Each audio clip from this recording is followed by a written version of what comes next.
Good morning, good afternoon, good evening, whatever time you are watching this. Welcome back to the 63rd episode of the Since I Was Young podcast for all things heart and Midlothian. Join you as always, and myself, Ewan Ramsey, and my co-host Alan Scringer. Alan, how are you doing, my man? You well? Yeah, I'm good, mate. I'm good. How are you? Very well, mate. Very well. Have you covered much from the shithousery that was that game on fucking against Livingston, dude?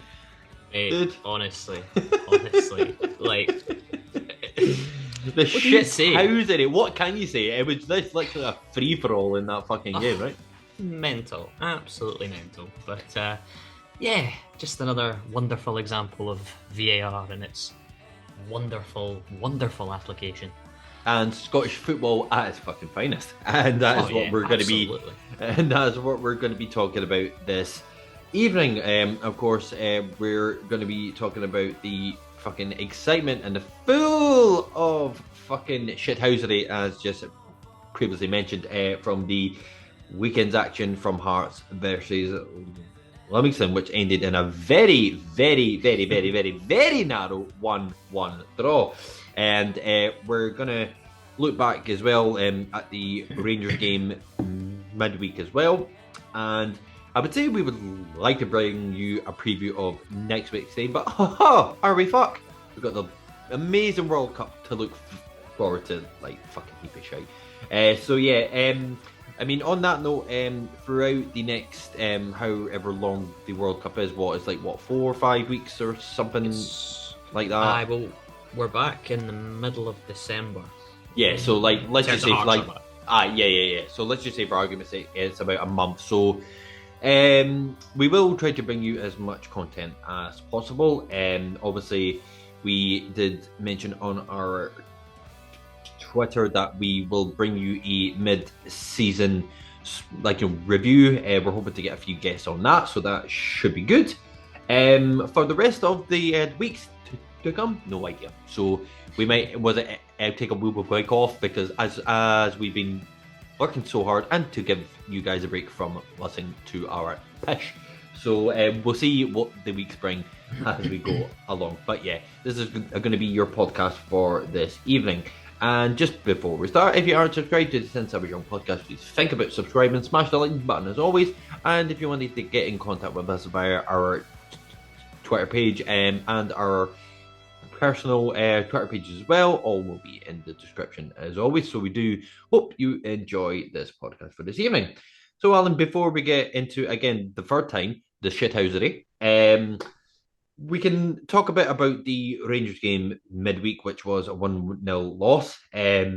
Obviously, we're not going to go through the game bit by bit because, as we mentioned, it was the same old story as usual every time we travel through to Glasgow in general. So I guess what we were kind of talking about before we started recording is, like, it is literally the same old story. There was a stat that has escaped me now, but throughout the last, I think it was like 27 years or something like that, we've only picked up so many points. When we go through to Glasgow, and to say the least, it was not a great stat. So just to kind of carry on from what we were talking about beforehand as such. So obviously you're expecting teams, outside of the old firm when they face each other, obviously you expect us to kind of to sit back and stay safe and almost just try to counter them when we have the chance.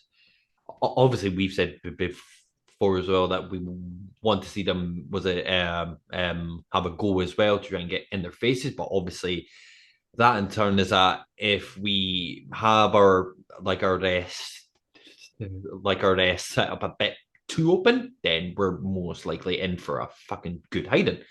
So, Alan, since you are pretty much the brains behind this podcast, what's the problem solver for this ridiculous and ever so long problem that we every time we go to Ibrox or a Celtic party just seem to be the same old story? It's a really, really interesting one because I Mm. mean, I I said it last week that I'd love to see us go there and show a bit of fight and a bit of hunger and have a go. Rangers were vulnerable because obviously they've not been in great form. They Mm. dropped points against St Mirren at the weekend as well, so it shows you that it can be done. Okay, it was away, it was in Paisley, but even so, um, but yeah, it's you said it yourself. Like fans, and we've said it multiple times, go there and have a go, and see what you can get. And listen, every fan wants to see their team go and attack wherever they are. Mm. That's just what you want. You don't Yeah, of course. you don't want to see your team sit 10 men behind the ball and try and scrape a point. But to be fair, it very very nearly worked. What Robbie did, it very very nearly worked, and I think I messaged you during the game because I wasn't able to watch it, and essentially I'd looked at the stats and I was like, we're getting battered on the stats, and it's like, you know, is that really important? They had all the possession, they were having chances, but they were wasteful. They were very wasteful. And listen, on another day, Rangers could have scored a few more goals, and it could have Mm. been a bit more comfortable for them. But the fact is that we very nearly did it. And I know, people use it as a kind of stick to beat Robbie Nielsen with and say, oh, he's negative. He always sets his team up this way when he goes to Glasgow. It's all shows them too much respect, etc., etc. And there's an element of that, but I do think as well, as I say, we were half an hour away from it working, Mm. So, and if we'd walked away from Ibrox with a point, I don't think anyone would have complained about it, regardless of Mm. how we played. No, Alan, but like, I mean, just to kind of go back to what you were saying about the stats. So obviously, you and me were having a bit of a nitpick, while I was watching the game, like so like you said yourself that you didn't get a chance to actually watch it, and obviously this was before you actually watched back the like was it the highlights themselves. Now when you looked Yeah, at the stats, you were saying to me, "Oh, like that's ridiculous and this and that." But I'll be very honest, the stats I don't think was a true representative of how we actually played. I think a massive credit has to go to the back line, especially with the roles. Roles like literally, I messaged you literally after the first half, and it literally looked like he did not miss a beat. Like literally, I think we looked a lot more. I wouldn't necessarily say stable, but I'd say we looked a bit more uh comfy. Like you know what I mean? I think Pibic looked a bit more sort of was a confident as well. I think in terms of actually defending as such, I think we looked a lot more on like a bit more on the on the beat, and like you said, up until that the goal went in, we actually looked all right. I mean, granted, I think what Robbie was trying to actually do was any time that we did get any sort of chance uh, was for uh, was for Gino just to cut in yeah, and just literally just sprint the fuck out of them, which he did. Like yeah, what I mean, like you sort of all the chances that we did have, and if that was the game plan as such, yeah, granted it looked like it didn't work, but I would say if given the opportunity and given the right kind of chance as well, who knows? Like on and was it on another day? It might have worked.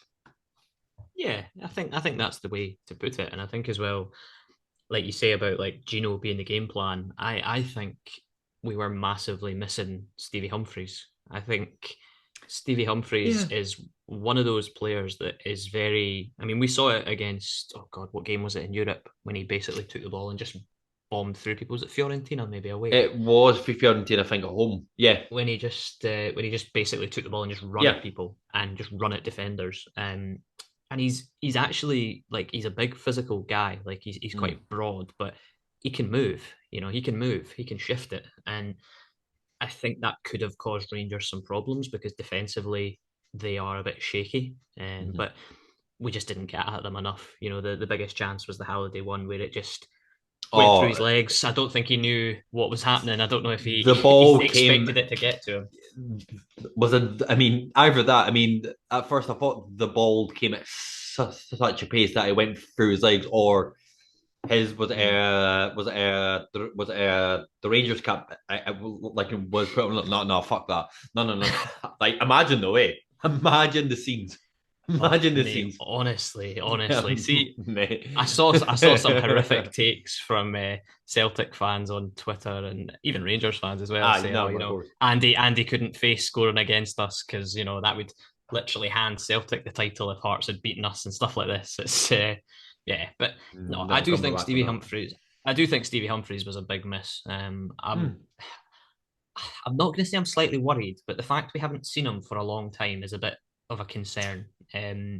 Yeah. He's been great on Twitter though. He's coming out with Mon the Hearts, and he's acting like a fan. He's absolutely. I think he's Aye. loving it. I do. I genuinely think he's loving it. And I know obviously we'll probably do a review of the half season so far, but Hmm. at some point. But for me, January, Stevie Humphreys, get him signed up. Get him signed up. Yep. I think he would have made a difference against Rangers. I do, because I think our forward line just looked a little bit lost sometimes. But look, Rangers at the end of the day, they've got the quality that they can do that to you. Mhm. Unfortunately, it was a scrappy goal that they got, Yeah, but unfortunately. Yeah. yeah, but as I say, like Robbie's damned if he does, if he's damned if he doesn't. Like Rangers at Ibrox don't lose many games domestically. They Hmm. lost in Europe a lot, but domestically they don't really lose at Ibrox that often. So fans expecting us or wanting us or praying for us to go there and attack them, you're very, very rarely going to see that. I think Aberdeen did it this season and got battered as well. The scoreline escapes me, but it's you have to find the balance. At Tynecastle, yes, go out and have a goal like we did against Celtic, but away from home, you kind of have to just dig it in and see if you can get them on a bad day, and we very nearly did. No, no. Like, I mean, just to kind of highlight that, I mean, would you have put up any differently, but like sort of in terms of the like like the for would you have set up any differently in terms of the formation that we would have had? There you go, fucking hell, you get your head out your arse. I don't know if I would, to be honest. I don't know if I would. I think what Robbie did was the right thing to do. It might not have been the popular thing to do because, as No, I but say, we all wanted them to go out there and send them out to attack them. But it was quite a defensive sort of lineup. He did play, I think Michael Smith and Atkinson both started. I think Atkinson was, I'm not sure if it was a 3 or a 5 though, because it looked like a back three to me, but I wasn't 100% sure. But I probably would have went with the same, to be honest, aye, because but yeah, they've, sorry, go on. no, Sorry. no, I was just going to say the Rangers wide players, I think they started with Kent and Matondo, the Welsh boy. We clearly wanted to shut them down and it didn't work because Ryan Kent, who's been average at best this season, just he strolled through the game. We made him look even better than he is. Um, Well, I mean, just to kind of highlight, I mean, I do. Certainly from the highlights that I watched. I like I partially agree with that. However, I thought, especially for the first 45, I thought Atkinson did relatively well in the first half to do the close Kent down. I thought he made some really good like sort of tackles and good like sort of interceptions to cut off the play. I think that is something I would like to highlight like as well. So again, it's not a dig as such, but I think Robbie needs to know when and where to switch Smith from being on that far right, and if he still wants to play him, when to like sort of tuck him in into that the back three. Because if you put Smith on that far right, no way was he getting anywhere near that. And the only reason that I mentioned that as well is that obviously I think it was the Celtic game as well. Like I think we might have played a back four if I'm right in saying, like, during the 4-3 game, and Mm. again, like their name, like escapes me, but Smith got fucking rattled throughout that far, like, sort of right hand side, and it's just again, it's not to dig him out, but No. but like, yeah, like, you know what I mean? It's, Yeah. Oh no, absolutely. I think as well, like, Michael Smith is in his early 30s. He's not got long as the first choice right back left. I don't think he no, probably expected to play as much as he's played this season. One interesting thing, I know we're talking about the defense and stuff, but no, no, yeah.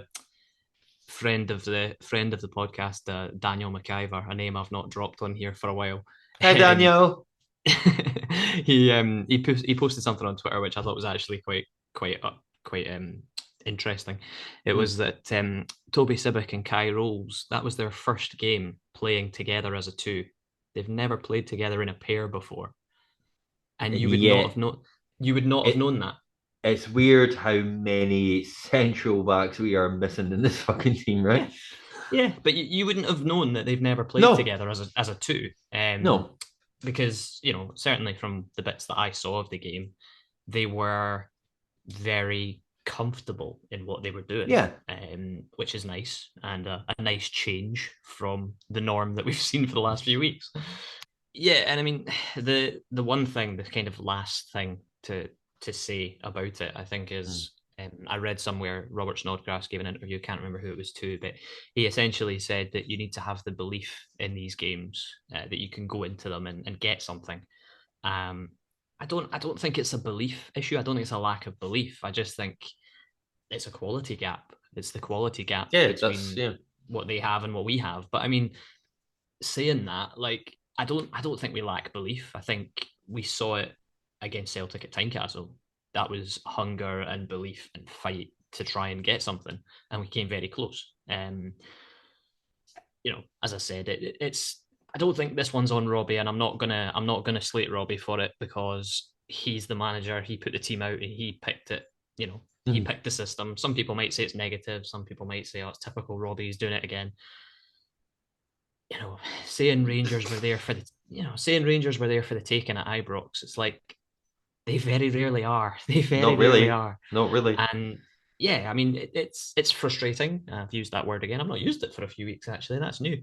Yes, I haven't. um, but yeah, like I say, it's just the quality gap between what Rangers have and what we have, and that gap won't be bridged until such time as we're a regular European side that have money to be able to get better players in. But look, it's, as I say, for an hour it very nearly worked, and then the problem is once that Rangers goal goes in, we don't really have any way of changing what we're trying to do. So Well, yeah, exactly. So, his yeah. hands were a bit tied after that.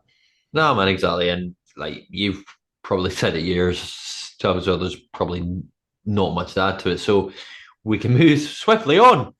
We can move swiftly on. Now, I'd say let's start at the start, but mate, you can just literally pick anything out of there, mate. I'll let you start it, mate.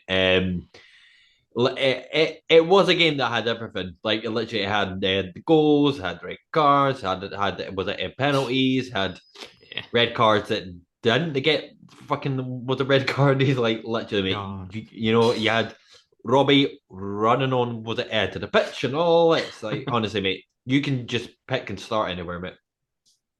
Yeah, well, I'll start at the start. Funnily enough, the 4-3-3 system stayed. I actually really like it as a shape. I think it's really good.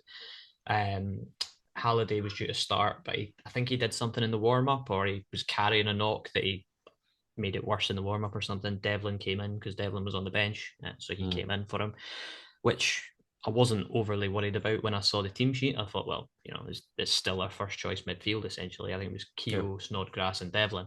So I was like, yeah, it's not as if we're Uh, throwing a young player in, so I wasn't too worried about it. First half we controlled it. I felt like had a couple of chances, maybe should have scored, but it was a comfortable first half. aye. But then again, Livingston are a team that are very difficult to break down and very difficult to play through, and they've got Uh-huh. that boy Newball up front who's Yeah, an yeah. absolute Let's tank, by just the way. talk about him for like a second. Like, obviously, we don't really. kind of with it credit teams as much as who we play against, but just their team as a whole on that night, they rattled us. Like we could not get through them. Like Yeah, literally, like it was almost like a Gegenpress, like like sort of setup yeah, where as soon as we had the ball, they would have was it two players there to just literally like to was it shut it down, and then the next pass shut it down, like literally they were yeah. fucking everywhere. Yeah, they did really well. They did really well. The boy Nubel's not really much of a goal scorer, but he's a handful. No, And they, absolutely. whenever they got the ball, they were just going direct to him because he's their out ball essentially. He's what we used to have with, I'd say probably like an Uche type of player, similar. I get what Somebody you that mean. you can Yeah. just hit with a long ball, when you're under pressure, and that's what they did in the first half. But yeah, like the only annoying thing for me about the first half was that we didn't score because we controlled it. But their goalkeeper was annoyingly good as well, the big Russian guy whose name escapes me. Yeah, yeah, like I mean, he didn't make too many saves, but the saves that he did make, He looked solid. He looked yeah, comfortable. yeah, pretty But much. yeah, I mean, as I say, the first half was a pretty uneventful half Hmm. considering how the second half panned out. But Yeah, let's go into it. Well, we may as well get the goal that they scored out of the way. Again, you have to give credit to Shinny. yeah, See, that's why I have to do my research. You like again, I thought it was a really good goal. Like again, like like I thought that like the build up play like it was good. I thought he took it quite well. yeah, And just hearing from the lack of noise from Hearts fans. No, no, like you're in that same sense. I thought I thought they started quite well, and I think there was a large part of Hearts fans that kind of expected it, yeah, and like you know what I mean.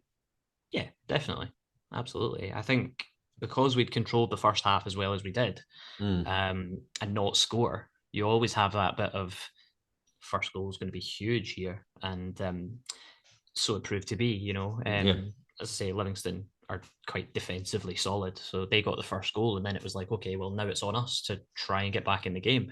It was a good goal. I think it was Stephen Kelly that scored it, but the boy, what's his name?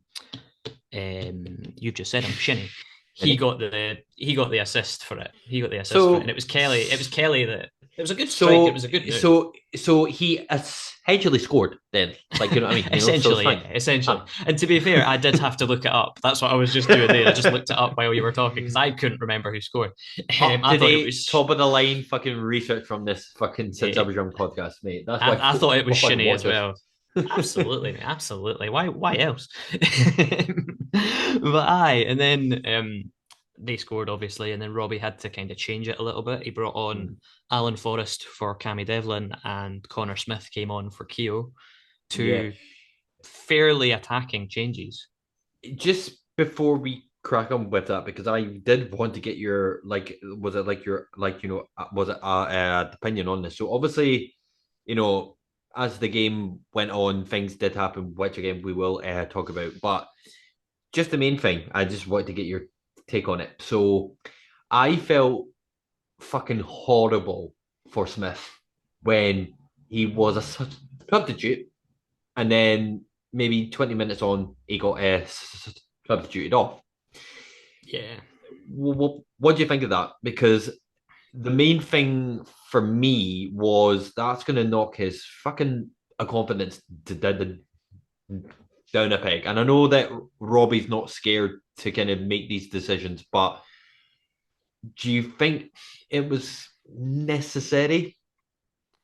Well, I think it was tactical more than anything else. I Mm, don't think it was because Smith wasn't doing anything. I think he was. But when you lose a centre back, you need to bring a new one in. We couldn't have played just with Civic. I think it was Civic that was on at that point. We couldn't have just played with that, or we couldn't have, I mean, the other option would have been putting Keogh at the back, but I wouldn't be convinced of that Nah. either. So yeah, look, Connor Smith was sacrificed. He didn't look too worried about it going off because I think it was just one of those things. It was like, well, somebody's got to come off. But yeah, it's never nice to see a substitute get subbed off again. But are we going to talk about why Kai Rolls got sent off? Because Yes, I let's go into this. So yeah, I mean, I mean, like you'd be probably better to like explain it because, like, again, obviously we'll get into the realms of the VAR, but again, you can explain it and then we'll take it from there, mate. yeah, so Kai Rolls gets sent off and Livingston get awarded a penalty for a shirt pull. The official line was that he denied a goal scoring opportunity. Now, for me, and this is obviously I wasn't at the game, so I don't know how it all panned out, but from what I've read from people that were there at the game, they didn't even know what the VAR check was for. They didn't Yeah, even know that Kai Rolls was going to get sent off. because essentially, I think what most folk thought it was for a VAR check for I don't know if it was a free kick or a potential penalty for us. That's why, Yeah, like, I I like you know heard what I mean? something about that. Yeah, I did hear something about that. I think Shankland was fouled or It was somebody was something like that. potentially Aye, fouled. Aye. But again, that's a VAR conversation to have. And I think the communication is just not good enough across the board, to be honest. no, But looking at the incident itself, Kai Rolls does pull the shirt, but he doesn't need to do that. And but my issue comes when it's the denying a clear goal scoring opportunity. Now, it was the same thing as the George Grant red card the other week, where the yeah. reason given was a high foot, and George's foot wasn't high. So for me, like that tackle in isolation was a red card for me, but his Yeah. foot Oh yeah. wasn't No, high. no. The It reason is a red given for card. it Yeah. was incorrect in my opinion, and I think the reason for Kai Rolls' red card was also incorrect because Newell gets a shot off and Gordon saves it. So he's not denied a goal scoring opportunity because the striker has still had a shot at goal.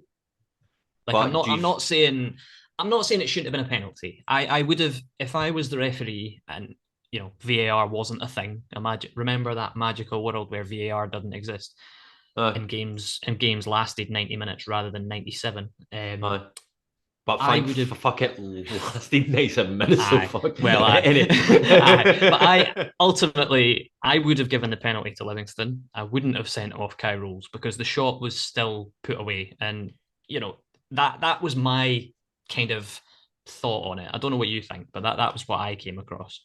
So do you believe that it should have still stood as a penalty, but Carroll couldn't have got sent off? That's what I would have thought. And I wouldn't have been annoyed if that was the case, if that's what had happened, because Uh, he does pull the shirt and he doesn't need yeah. to. No, like I think, yeah, like I think you've kind of hit the nail there, mate. Like I mean, his shirt was pulled for a prolonged time when he doesn't need Yeah. to, like you said. But Yeah.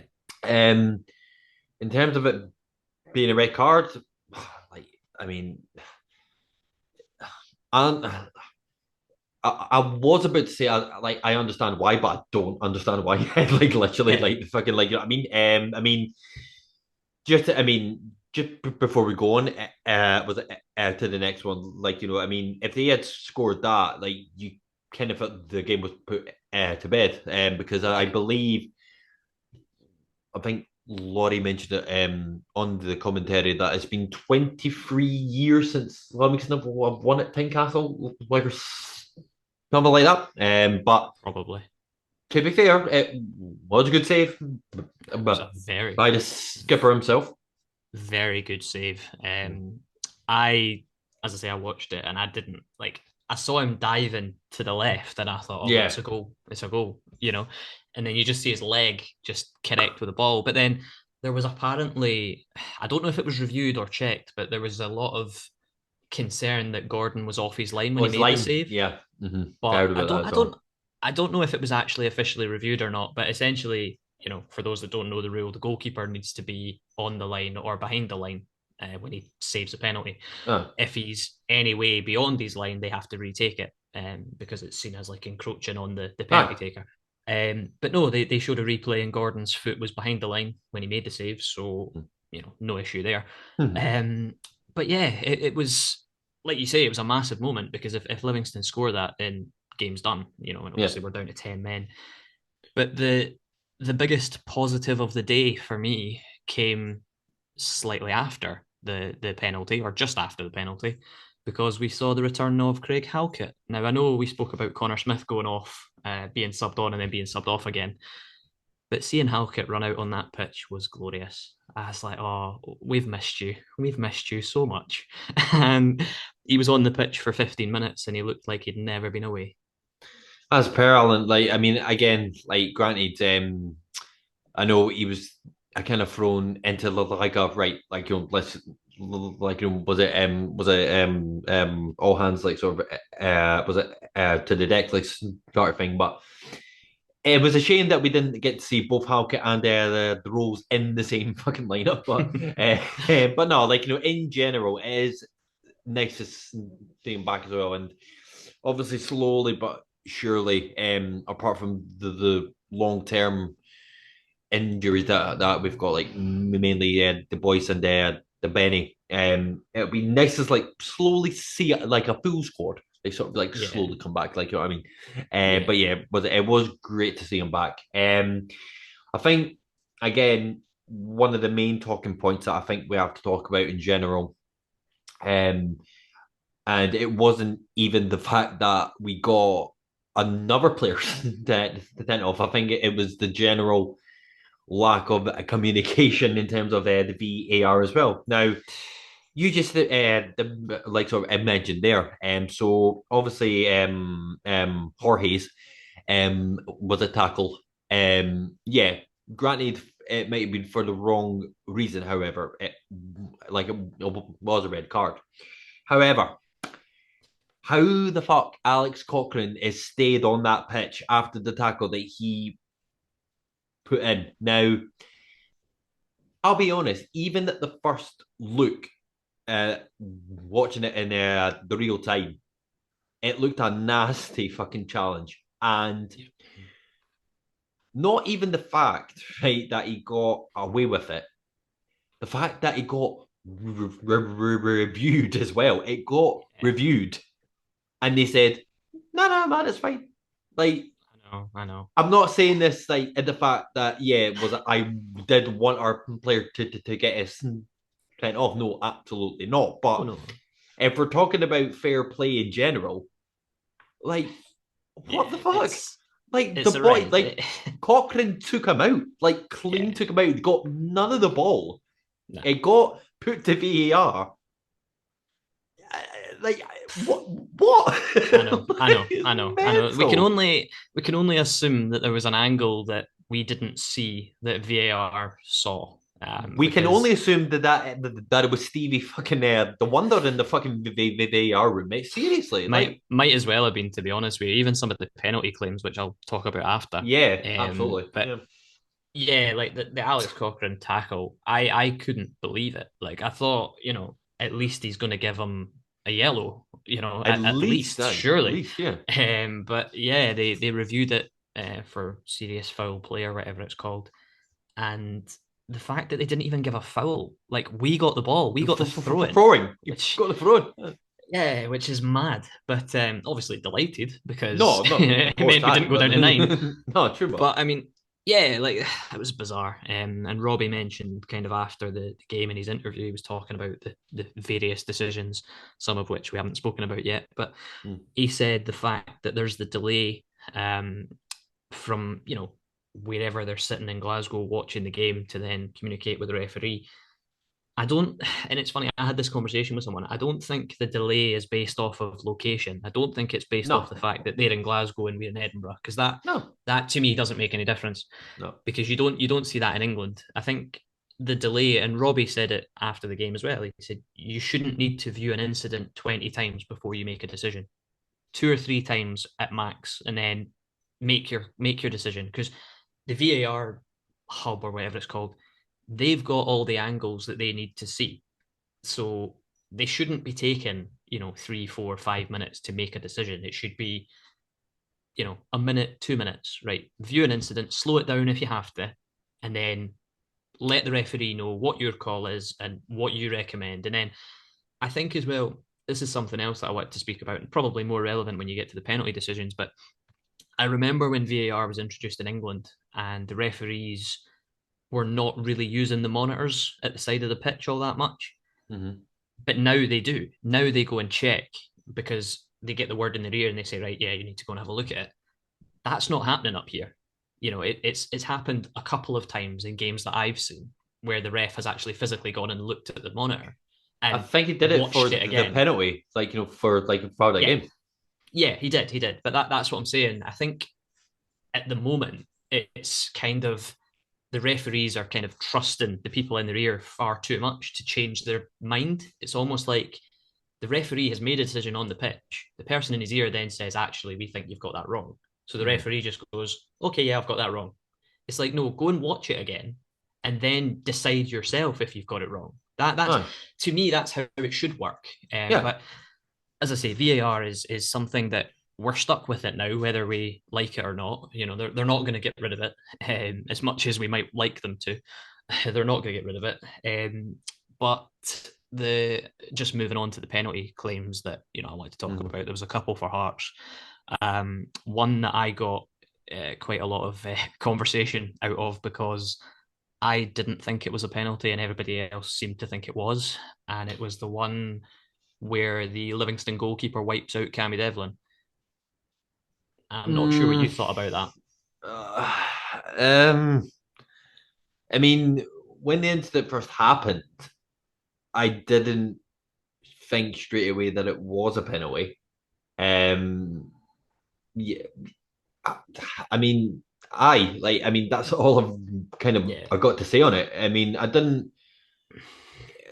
I mean, the incident doesn't really come at me as much because I genuinely didn't think it was a penalty. However, I think, I mean, just from your perspective, did you think it was?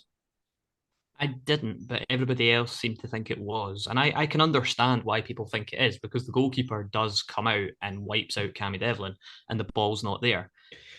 But the reason that, and it's funny because I watched it on Sports Scene as well, and they said that they thought it was a penalty.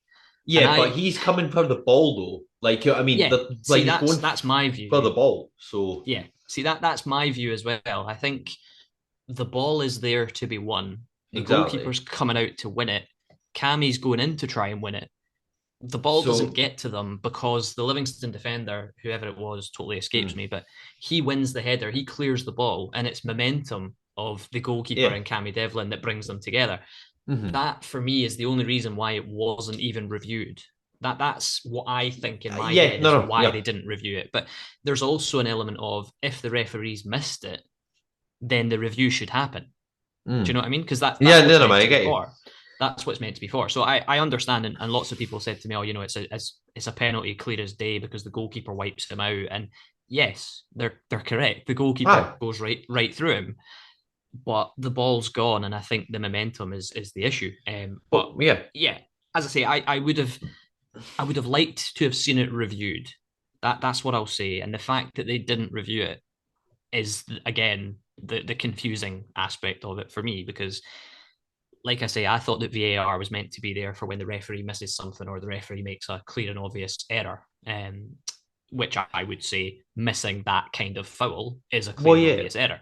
Man, exactly. I mean, just to get to touch on that as well, what's annoying me as well is that not only is VAR itself, in terms of what we just talked about, was it the Cochrane challenge actually being reviewed and then just sort of was it carrying on? It's the fact that the refs themselves, how bad they were before, and I'll say straight up, they are bad. I don't care if that offends anyone, and the fact that we've not got full-time referees for a top tier fucking league, no matter if it is Scotland or not, right? Yeah. The fact that the referees aren't even confident enough to use their own eyes and be like, okay, that's my decision. I am the bigger to it. Every single thing that the AR thinks has to be reviewed. And yeah, like, of course, if they are constantly at them saying, no, you have to review this. No, it's every single one, every single challenge that is made, constantly review, and they're not trusting themselves to actually stick to their guns and say, no, that is my final decision. The best example, and I'm pretty sure I've mentioned this before, the best example of a confident fucking um was the referee. Again, his name escapes me. And granted, I know it's like two different teams, right? But the Champions League final, Chelsea versus Man City, cannot mind that the referee's name, but mate, he did not take any shit. Any player that came up to him, I was like, no, that is my fucking was it like the Yeah. decision. But the refs are too scared to fucking do that now. Yeah, they don't. They're not interested. They're genuinely not No, interested. And it's what you say is right about the part-time referee thing. I think that needs to be addressed because surely. VAR, like as I said, like to me, VAR is a system that's meant to assist the referees. It's meant to help them if they miss a decision or if they're Exactly. not caught up with play and something happens that they miss it or it's off the ball and they don't see it, something like that. But it's funny, like somebody on Twitter and then I couldn't find the tweet. I was looking for it just there, but they said the referee Craig Napier ran around for about an hour with his finger at his ear. It's like Literally, stop yeah, listening to them, just watch the literally. game. But Exactly. it's funny because I think there's been lots of different takes on it and people talking about VAR and all the rest of it. And I think again, I can't remember which pundit said it, but he was bang on. He basically said the referees are just playing with their fancy new toy because they've got this new thing and they're just using it for everything. There was also another thing I wanted to mention. Stephen Thompson said it on the radio after the game. He said that it would be nice to hear from the referees association. Somebody needs to come out and say what's going on because every single game, and it's not just Hearts I'm talking about, every No, single game is being affected by VAR in some way. And I mean, yes, it's early days for VAR. There's obviously going to be teething problems. There's of course obviously there going to is. be Yeah. things they need to work through. It's not going to be perfect right from the start. We knew that it wasn't going to be perfect right from the start. But I'm going to steal a tweet from and somebody that I know and interact with on Twitter quite often, Graham. He's a listener, so I'm sure he'll be listening to this at some point. It says, and I thought it was really, really interesting, and just kind of sums up what I've said. It says, before VAR, there were 63 games and 17 penalties. Since VAR and before yesterday, so this was on the day after the game, there had been 24 games and 14 penalties. So, pre VAR, 63 games, 17 penalties awarded. We've played a third of that, 24 games, just over a third of that, 14 penalties already in those games. And they've all been, awarded because of VAR. It's just, it's laughable. And the thing is, as well, there's some penalties that haven't been given that should have been, you know. Precisely. I mean, just while you mentioned that, like we haven't even mentioned the other penalty claim, No. which I'm going to naturally assume was the Toby Sibic, like sort of one where the ball comes in and then again Yeah. this is how much I do my research, but like the ball comes in and it almost just I kind of flicks it off his hand. Now Yeah. again, I've seen on Twitter as well is that there's some folks saying that it was, some folks saying that it wasn't either. But again, didn't even get fucking reviewed. No. Like No. And again, you just want consistency. You just want aye, consistency. It should have at least been reviewed, even if it's 2 minutes and they go, no, it's not a penalty. Then you go, fine, it's not a penalty. We can live with that. But true. then there was even another one, which when I watched the game in real time, I thought Gino had dived. I don't know if you saw it, Yes, but I yes, thought I Gino had remember. dived, and I did. I mind the text you would see. Gino, Yeah, fuck's sake, what are you diving for? yeah, Like literally, I, yeah. I, I did. I thought he'd taken a dive, and then when I watched it back, I was like, hang on a minute, like first of all, there's Shankland and Gino both in the box. Shankland is literally being hugged by the Livingston defender, and Gino's got like his arms locked with the Livingston defender as well. Yeah. And then Gino falls over because he's going for the ball. So surely that's preventing a goal scoring opportunity, or you would think so. Aye. But yeah, it's as I say, consistency is what we want. But again, we probably have VAR to thank for the fact that there were 7 minutes added on. So Yeah. Yeah. I mean, just to kind of almost wrap things off, Alan. I mean, again, was it if my memory serves me right, 96 minutes and 47 seconds, like virtually the last kick of the game. And even so, I know like we talked about like what was it the Robbie fucking running on like to the pitch, which like that's his thing to actually do. Like I mean, unless unless it's like at a stretch, if it's like an old firm game, yeah, I'd say celebrate a draw. But what I found classy-ish as well was that the fact that Gino, Forrest, and Shanklin didn't even like actually was it a celebrate, like it literally just gets up and then just walks away, and I guess that shows the mindset of we shouldn't be trying to fight for a point against a team that's not won at that ground for 23 years. yeah, I think as well though. I think it's the reason that they didn't celebrate, or certainly the reason that Gino didn't celebrate. And I don't know this for a fact, but I there's the ball gets played and Alan Forrest handballs it. So when he's running, it bounces off his hand. And it's a handball. Fucking review, mate. Review. It's a handball. It's a handball. It's blatant. It's a handball. I didn't see it at first. It was actually Daniel that mentioned it on. It was Daniel that mentioned it on Twitter, and he was at the game. Daniel, why are you knowing fucking what Glasgow there, mate? Like, exactly. Go and watch the screens, pal. But like, I was watching it obviously through the Hearts TV stream, and Laurie never saw it either because it was just keeping up with play and obviously the angle that they had of it. But yeah, Gino scores an absolute rocket, and it's funny because I I actually messaged him on Instagram because I'm a Gino fanboy at the moment, basically saying congratulations on the goal. I'd have gone absolutely batshit mental if I scored that one, and he replied with a laughing smiley face and a thumbs up. So it's one of those. I don't know whether he didn't celebrate because he was half expecting it to get reviewed, because that's what we've come to now, and that's what the problem is. Like, players can't celebrate goals, fans can't celebrate goals because you don't know. You're like, it's a last minute equalizer. Okay, we don't like to celebrate a point, and you're probably right. There's probably an element of the game should have been won. Like, why are we celebrating and going mental about a point? But I think as well they were so muted because they half expected it to get reviewed, which possibly, completely sucks all the joy and passion out of that moment, because you've just scored a last minute equalizer in a game that we've been down to 10 men again. We've been fighting to get back into the game. And if you can't celebrate that, football's fucked. Like, it's fucked. Like, that was a brilliant moment to celebrate. Okay, it's Livingston at Tynecastle. We should be hammering them. But we've pulled a draw from a defeat out of nowhere. And you can't, as a fan, celebrate that because you think, fucking hell, we're going to be sitting here for 5 minutes waiting on a review. Thankfully, it wasn't reviewed, that the goal was given, and it was the last kick of the game. So, that in itself is a positive.